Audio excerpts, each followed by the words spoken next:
Welcome to Lincoln Fire and Rescue. I'm Dale Johnson. We're in that time of year where we go from fall thoughts to holiday thoughts. So it's appropriate we reprise an encore conversation on Lincoln Fire and Rescue. Jason Klipfel and James Crammell were in to talk about holiday safety, everything from your overloaded circuits to space heaters to power strips. And it's all good it was good information then, it's good information now. So an encore conversation on Lincoln Fire and Rescue. Welcome to Lincoln Fire and Rescue on LNK TV. I'm your host, Dale Johnson. If you are watching us on a cold day, your furnace is probably keeping you warm. It might be a fireplace, it might be a wood stove, but cold weather poses an increase in risks of fires in your home, and we talk about that today on Lincoln Fire and Rescue with Jason Klipfel. Jason is here, and he's brought his show and tell devices, so is James Crammell. Jason, thank you very much, guys, for coming in. Thanks for having us. The weather that we're in right now, winter weather, cold weather, people cope, people put themselves at risk in their homes in order to stay warm, and we have some devices. We're going to talk about certain risks and things in people's homes that we want people to be aware of to reduce risks. Some are year-round events that are sources for fire, smoking and cooking. They share that top spot 12 months out of the year. You both have seen cooking fires and both have had to handle smoking fires. Absolutely. Actually, there was an apartment complex that was a total loss on North 48th. When I first started working for LFR, and absolutely could have been avoided. When I think of smoking, especially in cold weather, people, it's just cold. Even though you're out smoking for just a few minutes, they bring in that receptacle. Yep, and they don't dump it as often, so the cigarette butts build up. Oftentimes people won't move as far away from the building as they usually do when they go outside to smoke, so there's cigarette butts that are left closer to the building. Which can definitely start fires. Cooking fires, everyone can relate to cooking. We have to eat. Cooking fires, there are techniques and skills. Don't throw water on it, don't do certain things, but then do certain things to help mitigate the fire. Absolutely. So you have a cooking fire. I mean, you want to, if the course is a fire, dial 911 and have the appropriate people respond, but they can certainly be avoided. I mean, don't have cooking towels that you place over warm burners. If you have small children, don't have handles hanging out over the edge of the oven. And of course, cooking fires, oil fires, you want to use baking soda or something, or cover them, smother them if you can. Obviously, don't put water on something like that. There's more cooking going on this time of year anyway. Well, absolutely. With the holidays. Yep. Holidays, like I said, cooking fires are on the rise, so you want to make sure you try and stay safe and be mindful around the kitchen, especially with small children that are trying to help. You bet. Yep. And deep fryers, I know more and more people are into the deep frying with the turkeys, and it can be other things too. With Thanksgiving behind us, that's a technique that can be used anytime. So please be careful, they're becoming very popular. But we want to talk about, focus on space heaters, because people use them to supplement their furnace, to supplement the fireplace. They don't want to crank up the thermostat to heat the entire house when they're spending most of their time in a room. Right. So a shocking statistic that a lot of people don't know about, according to NFPA, 50,000 fires are attributed to electrical devices such as space heaters, electrical cords, things like that. And so we actually have some tips that you want to keep in mind whenever you're using space heaters.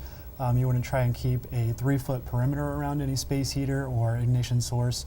You want to make sure that you plug them directly into the wall. You don't want to use extension cords, any sort of daisy chain situation. And we recommend that you don't use those adapters, those 6-to-1 adapters. You want to plug them straight into the wall. And I like to tell people that rugs are the enemy. You don't want extension cords running under any sort of rugs or anything like that. It's just going to add to the fire load and have bad consequences. Jason, why can't I use an extension cord? Well, so a lot of people are under the assumption that you have safety devices in your house that'll protect you in case you plug one too many items into an outlet, which is true. Every now and then you'll notice that if you have a refrigerator and a microwave plugged into the same outlet, you try to use both at the same time and the breaker will pop. But depending on the type of devices that you're using to plug those into the wall, you could actually be removing those safeties. So you got to think of electricity as cars on a highway. But instead of cars on a highway, we have electrons flowing across the conductor. conductors or anything that electricity can pass through. So in this case, the wires of your house, the extension cords, or the power strips that you're using.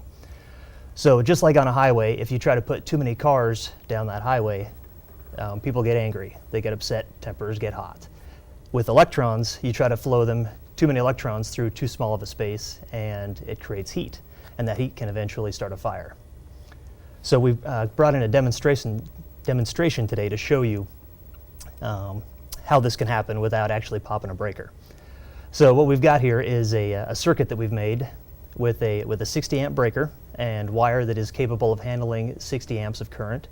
And then we have this small section here that is, we've removed the insulation to it so it doesn't create a lot of smoke. But this is to demonstrate using a space heater or an extension cord. So most houses only run 15 to 20 amps through a circuit. For the essence of time, we've cranked up the amps to 60 because this can take sometimes hours to actually get hot enough to start a fire. So we're not going to wait that long. We're going to crank it up a little bit and show you what happens. So you'll notice that the small wire is starting to turn hot and it'll eventually break. This is because we've got too many electrons trying to flow through it or too many cars trying to go down this highway at one time. You'll notice that the breaker didn't pop, and this is because the breaker is no longer the weak link in this circuit. Now the small wire is the weak link.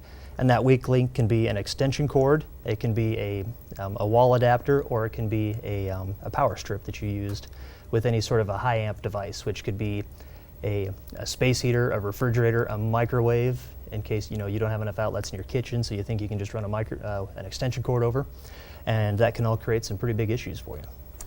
This is a power strip. Is that a dangerous device to plug a space heater into? Yeah, absolutely. Space heaters need to be plugged directly into walls when you use them, which is kind of unfortunate. The cord's only so long, but there's also a reason for that, because the longer the cord, the more resistance, or the smaller the highway gets, and then that can start creating heat. We talked about circuits and we talked about fuses a little bit. Both, there are homes that have both. Lived in a house that had both. Right. Some houses have one, some have the newer ones have the circuits and not the fuses. Yep.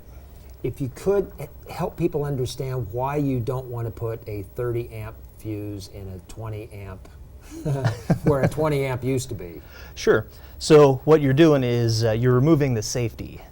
The idea of that 20 amp breaker, it's actually matched to the wires that are behind the walls of your house. It's going to pop, Yep. right? Yep. So the wires are rated for 20 amps, and that fuse is rated for 20 amps, or the breaker, whichever it is. When you put a 30 amp breaker or a 30 amp fuse into something that originally had a 20 amp in there, you're adding 10 more amps than what the wire is rated for. Just like using an extension cord, one of these small white extension cords that we have here. Those aren't rated to handle 20 amps. I couldn't tell you what they're rated at, but they're only meant for light devices and intermittent use. You're supposed to unplug them when you're done with them. What's happening is the wire behind the walls are getting hot because the fuse hasn't popped, correct? Yep, right. Absolutely. So when that wire behind the wall is getting hot, the device might work for quite a while. You know, the fridge, the space heater, whatever you're using. It can last for quite some time, but what you don't know is that every time that it gets hot, it reduces its flame point, the point, or its ignition point, when it'll actually start on fire.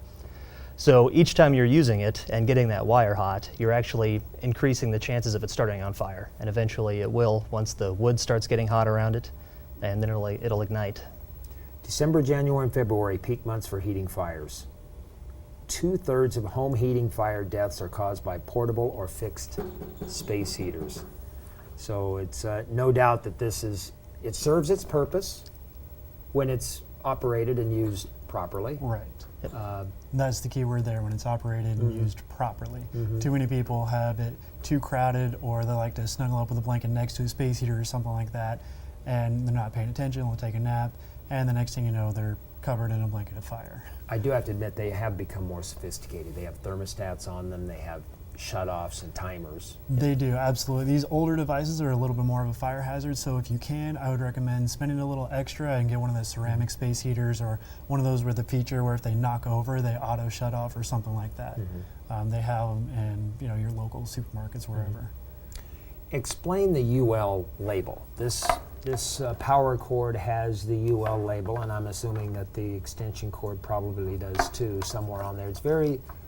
It's indistinguishable, but you have to look for it. What does that mean? Absolutely. So every electronic device from your cell phone to your refrigerator has to be UL listed, which is Underwriters Laboratory. They actually started as part of an insurance company testing products to make sure they were safe to use in the home. So most devices that you buy from reputable stores will be UL listed. A lot of times when you start buying discount stuff, you can end up buying stuff that has been, it made its way into the US market without being properly tested. And when I say tested, they test it to make sure that it does what it's supposed to do, and it'll do it for an extended period of time without causing any issues. If I could return back to the power cord, do they have a lifespan? Can you have a power strip for a long period of time, or do they reduce efficiency after a period of time? I don't think there's anything in literature about how long they're good for, Okay. but there are still power strips that are around that aren't UL listed. A lot of the older ones don't have the built-in circuit breakers, which is a nice feature to help protect the wiring of your house. And they're not that expensive. You can always replace one Absolutely. if it starts to look like Right. this. Yep. Absolutely. I mean, This one's it's, had some life. it's worth it. Just go around your house and check for that UL listing and make sure that you're hopefully covered. Candles. December is the peak time for candles in the home. Top 4 days, and we're coming up. Christmas Eve, Christmas Day, New Year's Eve, New Year's Day. Right. And anymore, you had no choice. If you wanted a candle, if you wanted the ambiance of a candle, you had to light one up. Not anymore. Now they have their own little flickering Right. lights. Everybody loves the sense of candles. They love the Sure. ambiance that they give off. But a lot of people will, one of those things that they set it and forget it. So they'll light a candle and they'll be doing things around the house, and next thing you know, they'll catch a curtain on fire or a towel that you've left near it or something like that. So what you want to do is kind of the same thing with a space heater. You hopefully want to have a safe perimeter around it. Don't leave them unattended, and absolutely those flickering candles that you can get at your local supermarket are a great alternative that you can plug it in, and hopefully those are underwriter listed also. And yeah, those are absolutely a good alternative. Dozens of home fires start every day in this country because of candles. Still, people have real Christmas trees in their home, and January is the #1 month. You can figure out why. January, the #1 month for Christmas tree fires. Yep, absolutely. So when you don't take your tree down, after it's run its course, they turn brown, the needles start falling off. That means that it's become a fire risk. Even during the month of December, you want to make sure you water your tree regularly. You always want to make sure there's water in the base of your tree if you decide to use a real tree. The fake trees, you obviously don't have to water those. But the real ones, once they start turning brown, you need to get them out of your house, because that's basically a big pile of kindling waiting to be lit, whether it's from the heat of a Christmas tree, a child playing nearby, or even a candle that you put too close to the tree. I don't know whether you guys are old enough to remember the huge Christmas tree lights that got so hot. It's amazing how hot and dangerous they became, because as that tree got drier, these bulbs got Absolutely. hotter and Right. hotter, and there were a lot more fires on Christmas trees then than there are now. Thank goodness they made them safer and cooler. Right, absolutely. That's one of a good point, that you want to keep your tree watered hopefully throughout the season. You don't want it to dry out any sooner than it's already going to.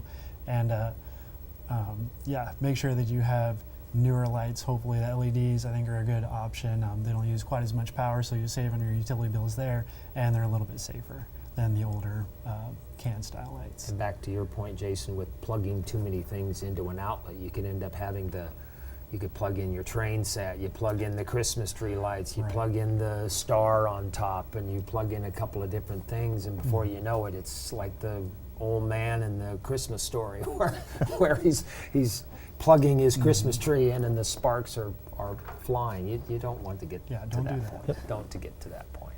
All right. Christmas trees dry out, as I said. January is the top month for that. If we could return to one other, it's not necessarily a fire hazard as much as it is just a health hazard, carbon monoxide, because people shut up their homes, they crank up the furnace, it runs for hours and hours and hours, sometimes days depending on the cold. An inefficient furnace produces carbon monoxide, and that's a deadly killer. Absolutely it is. So carbon monoxide comes from products of incomplete combustion. which it's actually pretty difficult to get complete combustion on anything. So every furnace will produce carbon monoxide. That includes anything that burns natural gas in your house, so your water heater. Also your car, if you have an attached garage, that'll produce carbon monoxide. So what we recommend is having a carbon monoxide detector on each floor of your home and keep it near the sleeping quarters, like wherever you sleep, near the bedrooms. Codes, I believe, have been updated if you do any significant remodeling in your home. I believe a CO detector is mandatory. We'll have to check that out. We'll have to see if that's really the case, but I believe it is anymore. I certainly recommend them. Yeah. Absolutely. And test them early, test them often. At the same time, you want to check your smoke detectors. Daylight savings time is usually the key go-to. Also, check your carbon monoxide detectors. I recommend having one on each floor, like Jason recommended, having them outside the sleeping quarters or close to. Make sure they're operational. I've been on ride-alongs where the firefighter paramedics have gone in and installed smoke alarms and CO detectors for people who have requested them. That's a great service that you guys provide. Yep, we do provide smoke detectors, but we do not supply carbon monoxide detectors at this time. So. But if they have one, yes, and if they have there, one, yep, we can sure install them. So yep, you can get a dual unit where that's a smoke detector and a CO alarm, or you can get a standalone carbon monoxide unit as well. and these days they last. They do. They 10 do have years? I believe it's 7 years for the carbon monoxide detectors. Smoke alarms are good for 10 years. Guys, thank you very much. Appreciated the light show, Absolutely. Thanks for having us today. the light and heat show, and Right. just be safe. Right. Hopefully we learned something today. You bet. James, thank you very much. Jason, thank you very much. Thank you. Be safe out there during the cold weather and the winter seasons. Thanks everybody for watching us on LNK TV.